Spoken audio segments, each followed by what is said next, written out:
belief, and then Allah repeatedly told him that this is wrong, and the one who repeatedly used to read the Holy Quran all the time, he could not notice that. But when Allah's finger pointed to those verses, then the Prophet ﷺ realized.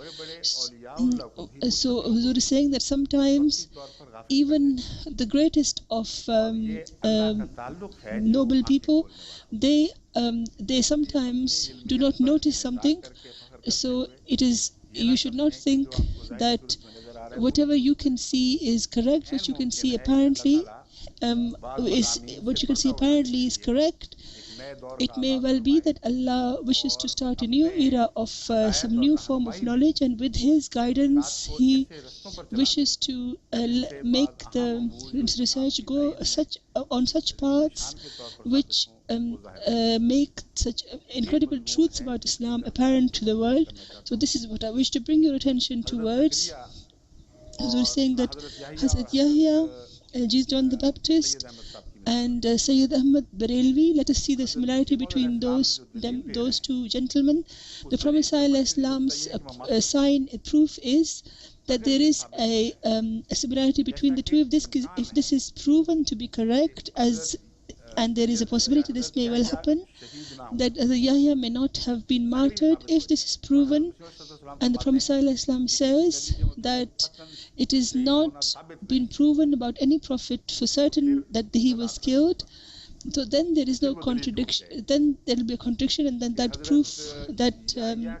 proof would break. That meaning that about Yahya, it has been proven that he did not die, and Sayyid Ahmad has died.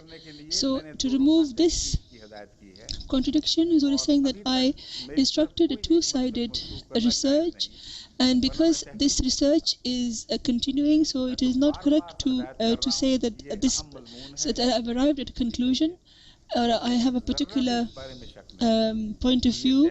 Was already saying that I'm not at all, I'm in no doubt that this research shall remove the veils from certain facts, which would either show that Yahya and Sayyid Barelvi both either died or their deaths were doubtful. And about this, what is mentioned in history, there should be similarity. Even about the mention of their death, Huzur is saying that I have found this in Sayyid Barelvi's mention in history, that there was something about his being vanished, and also in John the Baptist's end, it is also known that he was he vanished.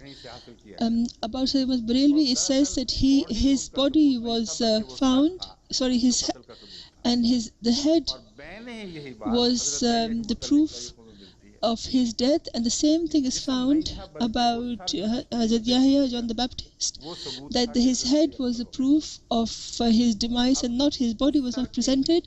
So Huzur is saying that this story of the head does not have any head or tail, and neither does this story of the head of Sayyid Ahmad Barelvi have any head or tail, because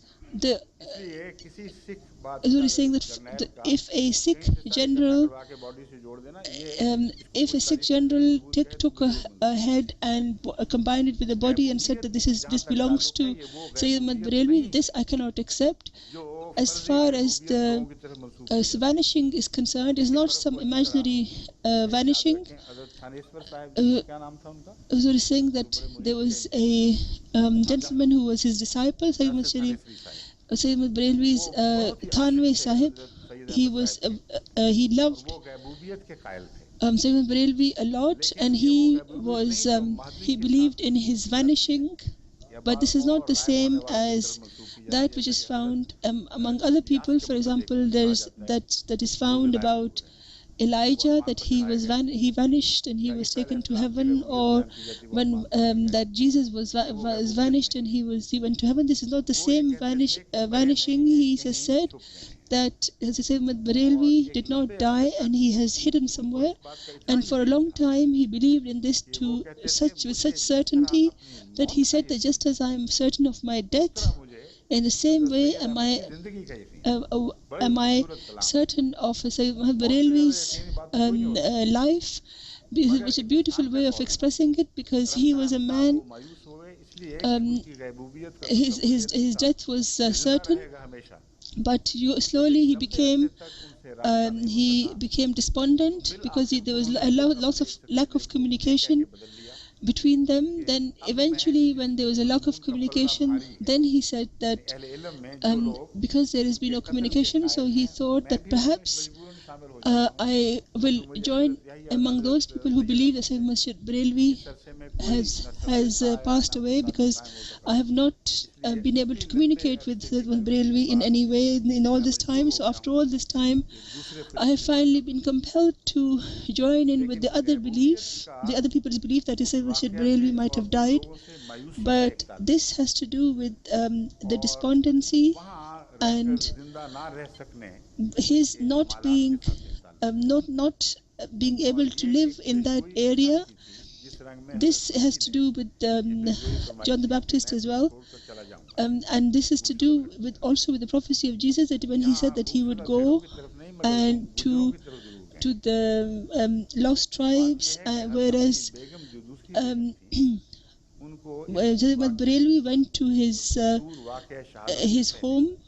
Sayyid Barelvi's wife was told by him before this incident that I'm about to vanish, and there will be a time when I shall be vanished, and her witness is well known, and this is the reason why the belief of vanishing is well known. A lot of Ahmadis do such research, and they send it to me as well. Huzur is saying that the ulama of that area, Huzur is asking someone about the name of some gentleman, I think, who's been carrying out such research. Who's asking where that research is gone.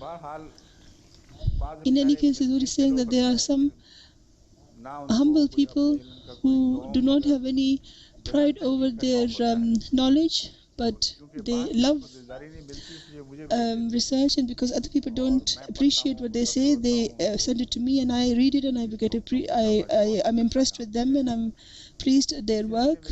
And in this regard as well, Maqsood Sahib, who perhaps works for UBL, he sent me one of his articles which he wrote about Hazrat Yahya Al-Islam, but he was saying that he was very afraid of the Maulvi, so he's sending it to me, and in that he expressed certain very important points.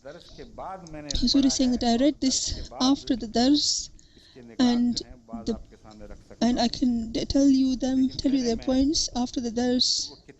Huzur is saying that there is a book which he hasn't sent it as yet. The basic points of his research he has sent, and he said that he'll send me a book which he had already written, and when that book is brought, then we shall make use of it, and I shall tell you the things which are of note. This letter, Huzur is saying, has it come from Damascus? Huzur is saying, no, it's come from Rochester. It's from Dr. Nasir Tahir from Rochester. He writes that I have a book in which there is mention of Sayyid Shaheed in detail, and the important points in that is that Maulana, sorry, I missed the name, that there was a gentleman who used to read about Sayyid Barelvi, that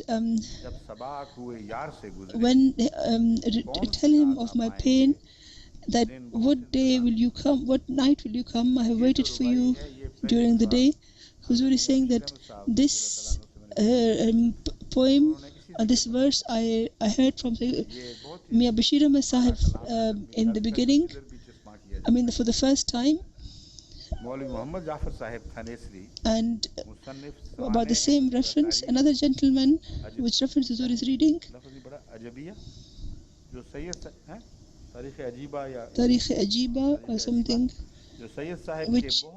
who was someone who wrote about Sayyid Barelvi, and he wrote a letter to some Abdullahi Sahib, and he said that I I am a disciple of Sayyid Barelvi, but once I have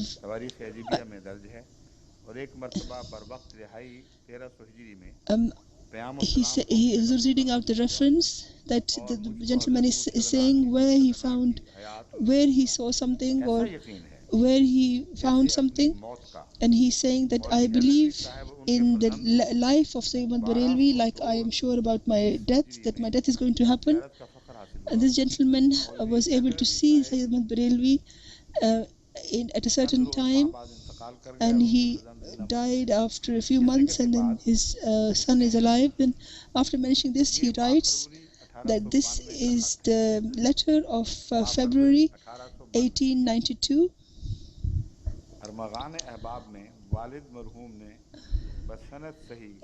that my father has mentioned that I heard 10 things from Hazrat Sayyid Sahib, out of which 9 things have been fulfilled, and one is not been fulfilled as yet, which is his vanishing.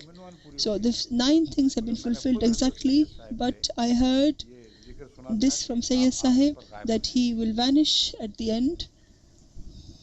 He says that his father, his late father, he gave his own opinion, which these people agreed with as well, that there is no doubt that Sayyid Sahib did make such prophecies, but we are not certain about their fulfillment. That is, there is no doubt that he made such prophecies, but we are doubtful as to whether or not those prophecies have been fulfilled. Maulvi Muhammad Jafar Tanisvi Inswan Ahmadi, the writer of this letter, has expressed, he was not the writer of the letter, but he has mentioned, I think in his book, that after this incident of Balakot, several people saw Sayyid Sahib and his friends, and there is no doubt that there has been a disagreement between whether or not he died or not from day one. But now, after a long time, when 60 years or more have passed, then the matter of his vanishing has disappeared from people's minds. And Sayyid Sahib's youngest wife, who was told of his vanishing, then a lot of people believed in his vanishing, but a lot of people still believe that he may have been martyred. So the possibility is being discussed, and there is no certainty. So if it can be proven that Hazrat Yahya's murder was is not certain, and the matter surrounding his death or his killing is doubtful, then, and the same Shaheed was exactly the same, that his death is also doubtful, or his murder was also doubtful, then it was exactly in favor of the Holy Prophet Prophet's point of view. So if it is proven that they both died, then were killed, then this would again be a similarity between the two, that is John the Baptist and Sayyid Barelvi. So whatever way it happened, these are secondary matters. The people don't understand that I'm not going against the Prophet Islam's words, because if you do this kind of treatment with the words, then you will see contradictions between what the Prophet ﷺ is saying. The Prophet ﷺ was a powerful warrior of the pen, and some of his style and his manner of argument was such that even his own people couldn't understand, and this resulted in the birth of the Lahori Jamaat. The things that he has written about prophethood in different places they contain such fine and exquisite meanings that there is no contradiction of this in the slightest in them. But those people who look at it from a superficial point of view, they say that look, Mirza Mahmud has gone against the Prophet Islam. He says this and you say something opposite. Whereas the proofs that the Khalifa Sani has presented, the second Khalifa has presented, he says by looking at all those fine points based on which the Prophet ﷺ had originally said that he was not a prophet, what was his meaning when he said that, and he understood it and he expressed it, and in the same way I am doing so as well. And I am saying that where the Prophet ﷺ says that among the two there is a similarity, that is among John the Baptist and also Sayyid Ahmad Barelvi. So there is there is an emphasis on the doubt of his death, and at that time, the time of Prophet Islam, both of them, people believed about both of them, that is about John the Baptist and Sayyid Barelvi, that they had both been murdered, and people don't understand these fine differences, and they jump to the conclusion that perhaps I have gone against the Prophet Islam. Abraham even said to Allah that this star that is come out, this is my God. Huzur is saying that God forbid did he become a idolater for a small while. This is wrong. What his style was that you think this star is a god, okay, let us accept that he's a god. So it was as if the one who is saying agrees with it in order to reach to take him to a certain conclusion. So, but here the story is at the time of the Prophet Islam, the events, what was known about Hazrat Yahya al-Islam, John the Baptist. At that time, what was known was the heavier weight of history laid on the point that John the Baptist was probably murdered. But that doesn't mean that the Prophet ﷺ believed that for certain he thought that John the Baptist had been murdered, whereas the Prophet ﷺ says that there is the murder of any prophet, of no prophet, is proven for certain. So we're saying that these are they are very fine and exquisite matters, and the Prophet ﷺ has a huge war to fight with his pen, and in order to fight this fight, he has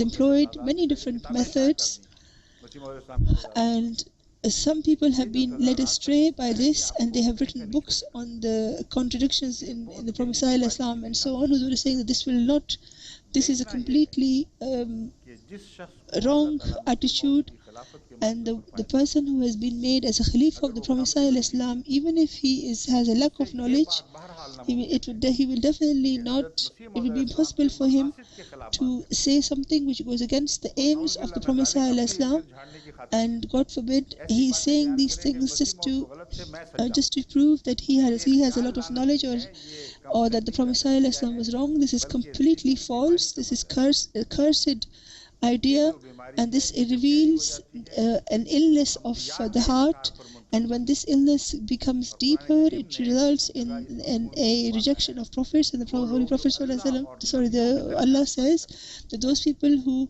may create a difference between Allah and the prophets, then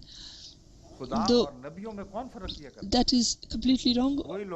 So who does this? Those who say about one prophet that he is saying something against the word of Allah, and then in the same subject, in the same discussion, Allah says that those people who creates a difference, disagreement between different prophets, those are also extremely transgressors, those people who are clear-cut disbelievers, they commit this folly, and those people who are hypocrites also do it. But those people who are not hypocrites, but because they are sitting in a homes of superficial knowledge, and they consider themselves to be extremely knowledgeable, it is not because they are hypocrites, but because their own um, self, what their pride may make them feel that way. But on the other hand, there are some humble people, when they see an apparent contradiction, they seek forgiveness and they pray to Allah, and Allah reveals those differences, clears up the differences for them. And those who, if they see any difference in someone, they very humbly point it out to them, and they say that very nicely, they say that look at this from this point of view, from a different point of view. And this aspect they wish to show. And a lot of Ahmadi ulama, they have this is their point of view as well. So we're saying, I don't see any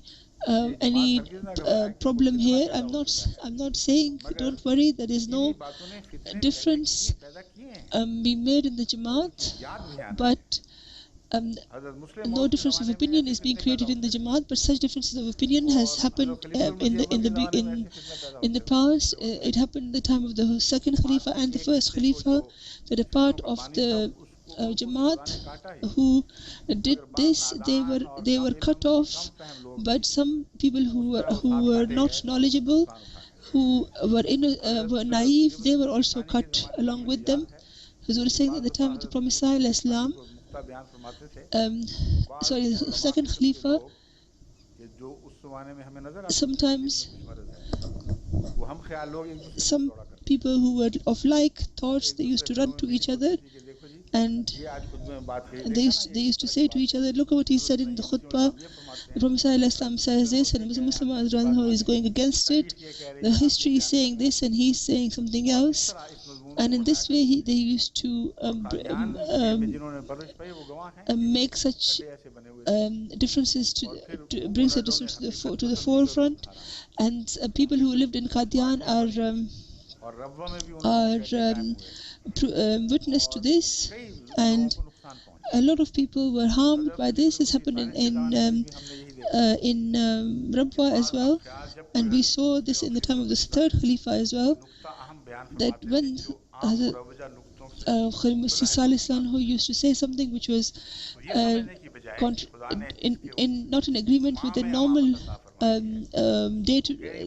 the normal point of view which was prevalent, then people forgot that this person has been appointed by God, and he's saying it in order to promote the aim of the Jamaat. People used to take his words, and they would communicate with each other, and they would run from one house to another and say that look what he said now.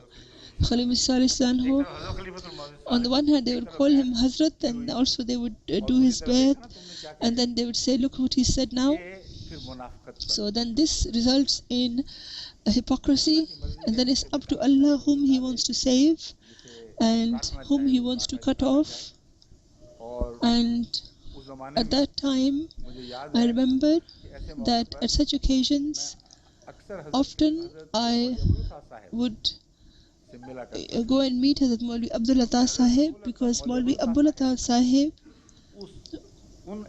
he would keep in contact with such knowledgeable people who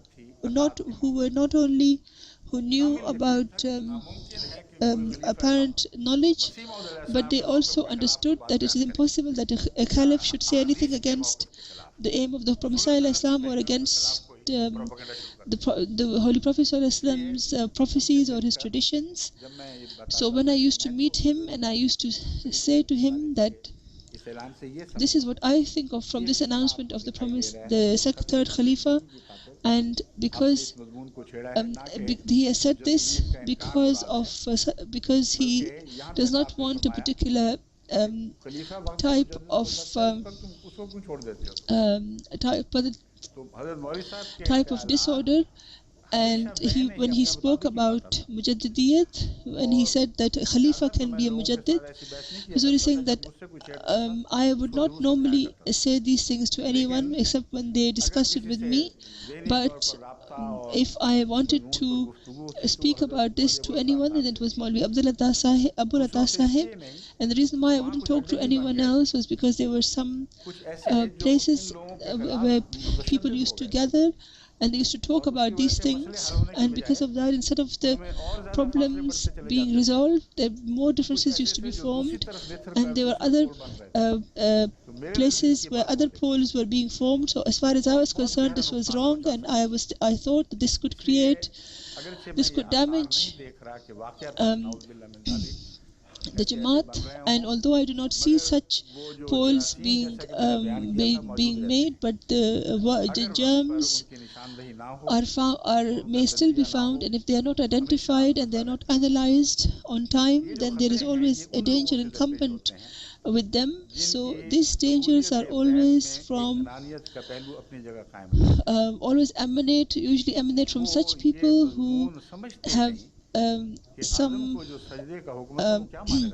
who have some semblance of showing off in their bayat, and they do not understand why angels were told to prostrate to Adam. The point is that Allah is saying that when I have breathe my soul in him, that is, when Allah has made him something, then for the sake of Allah, whether you understand it or not, you should bow your dignity or pride before him. It doesn't mean, it means that your self-interest, you should bow it before Allah, you should prostrate it before Allah, that because the man who Allah has appointed, then for the sake of Allah, you must bow your self-interest in front before who Allah has created. So I know that some people offer bayat, but they think their knowledge is they have this knowledge, the pride of their own knowledge, and sometimes they listen to the Khalifa, and if something goes in favor of what they think, and they say that I wasn't expecting you to say this, but you have said it. Wow! I was really saying that this is their pride, and if the Khalifa says some other points, it doesn't give them any pleasure, and they try to find matters in which they could criticize the Khalifa, and they can say that, look, he has clashed with Prophet Islam by trying to seek shelter of the Prophet Islam's writings on their own understanding of them, obviously. So they keep waiting for a chance, and wherever they get a chance to if they apparently seem that there is a contradiction between what I say against that they think that goes against the Prophet Islam, then they run around and go to each other's homes, and they try to they make a big deal out of it. Huzur is saying that they are actually lifeless, they are devoid of life, and this, may Allah either let them breathe, or may Allah take out that breath from them, so that they become the same dust from which Adam was born. So these are the fine illnesses we should be very aware of, and everyone who has a relationship with the Khalifa, who is waiting to catch the Khalifa at anything that he if he says something wrong, and even if it is not wrong, is that which they think is wrong, or they only agree with the Khalifa when the Khalifa says something which is similar to what they say. We say these things are sometimes hidden, but sometimes Allah unveils it. This is a very dangerous illness, and you should save yourself from it.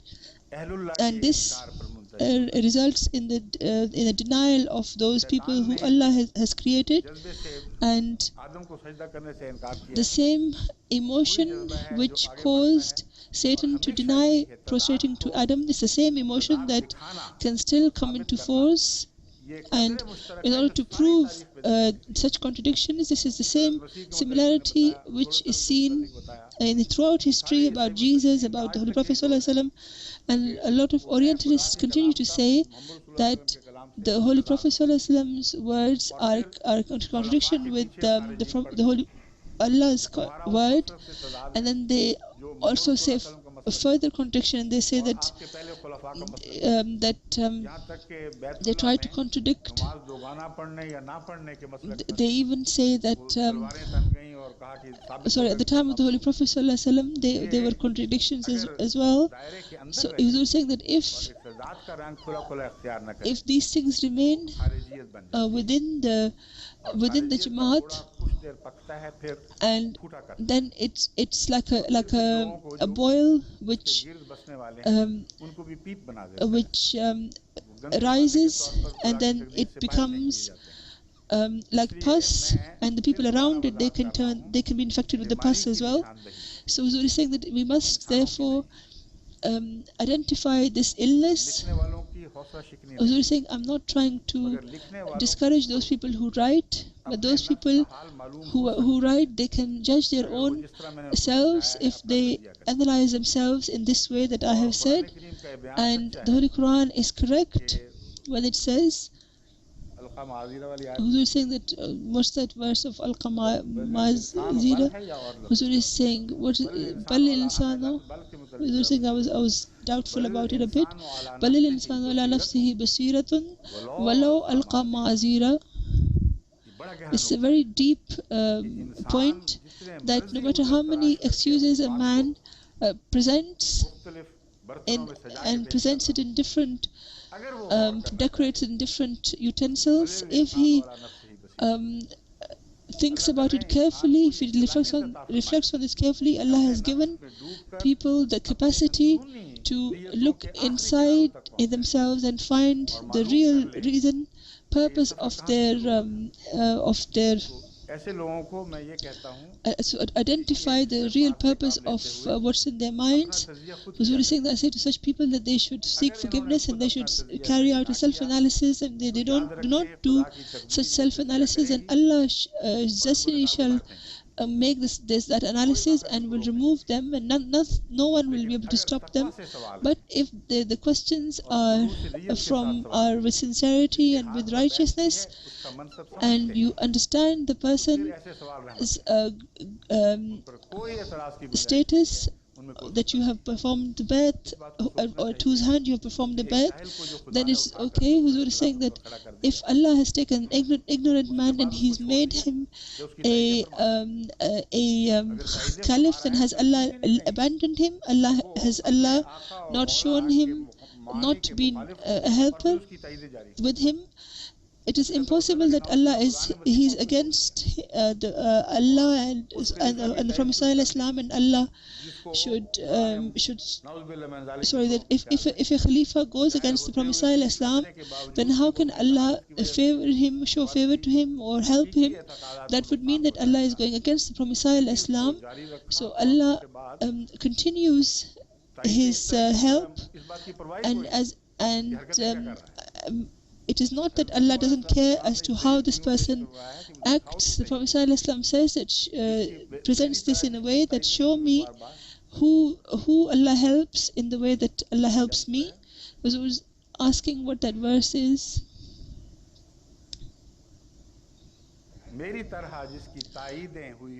That show me anyone who's been helped over and over again, like I have been helped by Allah. The Prophet ﷺ said.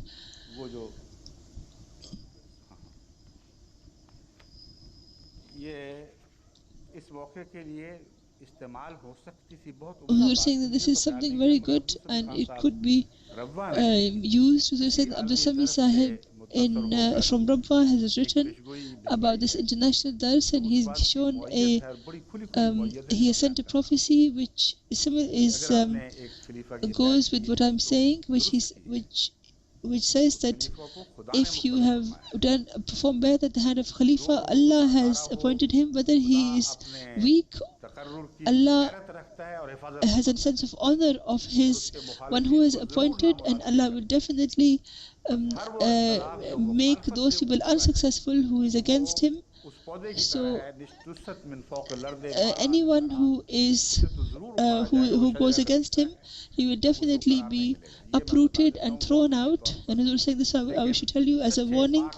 But such differences of opinion which are sent to me, which are with sincerity, they are not. I'm not talking about those things. That's okay, and I'm not saying about any particular person. I'm not identifying anyone as being a hypocrite, but I have given you the principles. I've shown you the identifying marks, and then it's up to between them and Allah, and they can decide for themselves if they are hypocrites or not. Huzur saying for the first time in Masjid Aqsa, there was a loudspeaker in 1938 on the 7th of January. And this was such a major incident at the time, because Muslim gives a khutbah, gives a sermon on this issue. And at that time, Huzur is saying that I was 10 years old because I was born in 1928. So at that time he was saying in his sermon that now that day is not far, that one man would sit in one place and he would give dars, and it would be relayed to the whole world. Huzur is saying that me, ignorant child who was sitting there, could anyone have imagined that this ignorant child shall get up and do this one day? He said that at the time, right now, we do not have the capacity, and also we have certain scholarly problems, but if all these problems are removed, and the way that Allah is granting us progress, and with the speed at which we are getting progress, when you observe it, you should understand that in a near future all of these problems shall be removed, and it is very possible that in Qadian there may be a dars of a dars, and the people of Java and of America and of England and France and Germany and Australia and Hungary and the Arab countries and Egyptians and Iranians and people of all the countries in their own homes, they hear it from their wireless sets. Huzur is saying that this is how Allah shows His signs. Huzur is saying that why do you cast yourself in doubts? If you are true in your promises of bayat, and God's proofs in the favor of the Khalifa proves to you that you were right, then you must adopt the manner that is essential, not for my sake but for the sake of Allah, because if Allah makes a Khalifa, then he takes part of the same breath of Allah that was breathed into Adam. So don't ever ignore this. And Huzur is saying that I know what I am like myself. I know that I am extremely I make a lot of mistakes, and I make so many mistakes in my apparent lack of knowledge, and that more than other prophets, other caliphs have, but yet Allah keeps forgiving me, because Allah knows that these are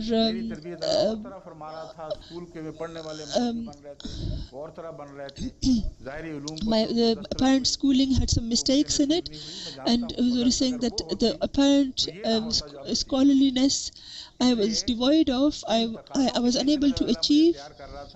But Allah was giving me these knowledge, these types of knowledge, this type of knowledge. So don't arrive at the wrong conclusions. Huzur is saying, in any case, God's help is with me and God's help is with all the caliphs, and this will continue. And whoever cuts their relationship with them, they will cut their relationship with Allah, and in this there is absolutely no doubt. May Allah enable us to perform their obligations of sincerity and devotion to Khalifa. Huzur is saying another thing which Abdul Sami Khan Sahib have said. He has said this. He says that it's a great glory of Allah that on the 7th of January 1938, the promise is the second Khalifa made this declaration, and from Mauritius on the 7th of January, this you announced this about the 7th of January. You said that from the 7th of January, this shall this bringing together of the whole world of Ahmadiyyat was made from Mauritius on the same date. Huzur is saying that I was just a little kid who was sitting there. I didn't even care about my clothes, and often I used to, from one hand I used to hold my shalwar. Sometimes the people used to laugh at me. People used to look at me. They'd look at the kind of clothes I was wearing. But this is Allah's greatness. He can make anyone that He pleases to any stage, and Allah helps them, and His help shines across in the heavens. And this is actually the Allah does for the sake of the Holy Prophet sallallahu alaihi wasallam. I'm not saying this because I wish to say that I am great. I'm trying to remove people's doubts that in God's a scheme which was made for the sake of the Holy Prophet sallallahu alaihi wasallam, and which was destined to come true at the time of the Holy Prophet sallallahu alaihi wasallam. I have been made a small way of doing of promoting that aim. May Allah enable us to keep these in view. Ameen.